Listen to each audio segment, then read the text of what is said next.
একসময় স্বামীর সঙ্গে বয়সের ব্যবধান নিয়ে ব্যাপক সমালোচনার শিকার হয়েছেন নারী উদ্যোক্তা ও ইনফ্লুয়েন্সার রোবায়েত ফাতিমা তনি। নানা রকম ট্রলের মুখেও পড়তে হয়েছে এই নারী উদ্যোক্তাকে।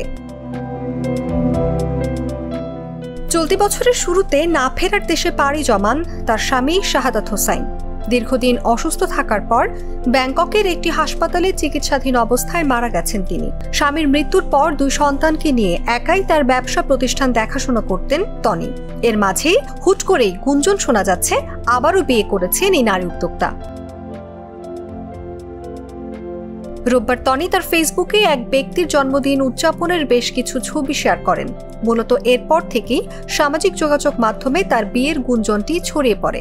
এমডি সিদ্দিক নামের সেই ব্যক্তির ফেসবুক প্রোফাইলে ঘুরে দেখা যায় তনিকে স্ত্রী সম্বোধন করে 2টি ছবি পোস্ট করে ধন্যবাদ জানিয়েছেন। এরপর থেকেই আবারও নতুন করে সমালোচনার মুখে পড়েছেন এই নারী উদ্যোক্তা। তবে তনির বিয়ে নিয়ে যখন নানা সমালোচনা চলছে তখন অনেকেই তার পাশে দাঁড়িয়েছেন। প্রথম স্বামীর সঙ্গে বনিবনা না হওয়ায় বিচ্ছেদের পথে হাঁটেন তনি। এরপর ভালোবেসে বিয়ে করেন শাহাদাতকে।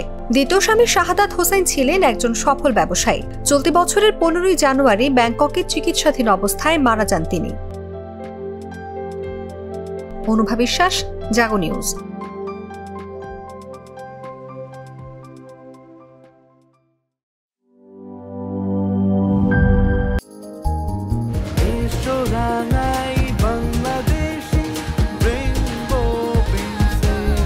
রেইনবো পেইন্টস, ছড়াও জীবনের রং।